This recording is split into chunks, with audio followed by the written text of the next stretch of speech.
Hi everybody. Today I would like to share with you an article which I recently read, an article by Jane Ellen Stevens, who is the founder and editor of aces2high.com as well as pacesconnection.com. And both sides are really focusing on a research on policy and practice of adverse childhood experiences. Her articles have appeared, among others, LA Times, in the New York Times, in the Washington Post, and many, many more. Now, I want to go over now to the article, so bear with me for a second. I have taken a few extracts here because I didn't want to share the whole article. I'm leaving the link below so you can go read it. So, let's kick off. Examine Vladimir Putin's childhood and you will see an eerie parallel to the atrocities playing out in Ukraine today. His life is a stark example of how childhood adversity is the root cause of most social, economic, and mental health issues, as well as violence and chronic disease, as the science of positive and adverse childhood experience demonstrates. Born in 1952 Leningrad, Putin was a street kid in a city devastated by a horrific three-year siege by the Nazis during World War II, a genocide described as the world's most destructive siege of a city. His father worked in a factory. His mother did odd jobs she could find. A small child, whose two toddler siblings are believed to have been lost to war and disease, Putin was left to fend for himself, severely bullied by other children. By the way, I am not trying to sway anyone's opinion to any side. I'm not trying to say that you should feel huge compassion to him. I'm not saying that you should feel hatred to him. I am just reading out this article and you can come to your own conclusions. I am here to share the psychological side of it all.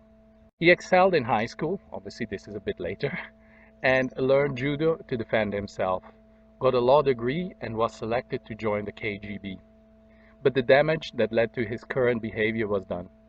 It produced a machismo man, distrustful and unpredictable. And I think these last two words are very important. If you listen to any of his speeches, or most of his speeches, you will see a man who is deeply distrustful of, well, in a way, of humanity. So in her essay, The Ignorance of How We Produce the Evil, psychologist Alice Miller wrote, "Children were given love, respect, understanding, kindness, and warmth will naturally develop different characteristics from those who experience neglect, contempt, violence, or abuse. All the childhood histories of serial killers and dictators I have examined show them without exception to have been the victims of extreme cruelty."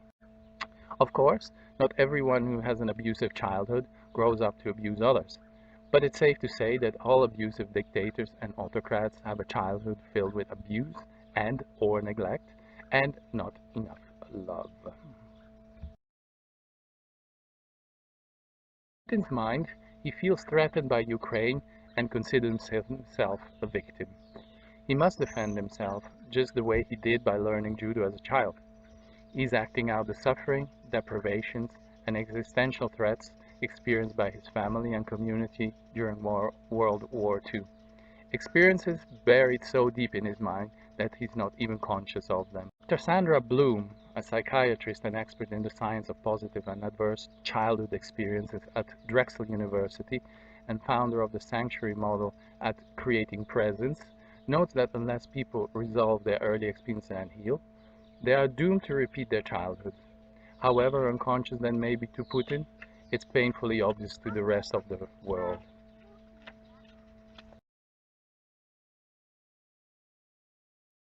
And please remember to also, if you like this video, if you like this content, to give me a like, because that greatly helps in spreading this information to more and more people around the world.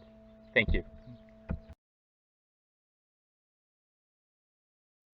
And last but not least, if you wish to work with me, I specialize in helping people whose relationship is falling apart to reconnect, because usually it's a hearing and a listening problem, and I can certainly give you a hand with that. And I also help a lot of people have come to me because they simply had this feeling of not being good enough. So if any of this applies to you, or any other situation, of course, just feel free to drop me a line and we can take it from there.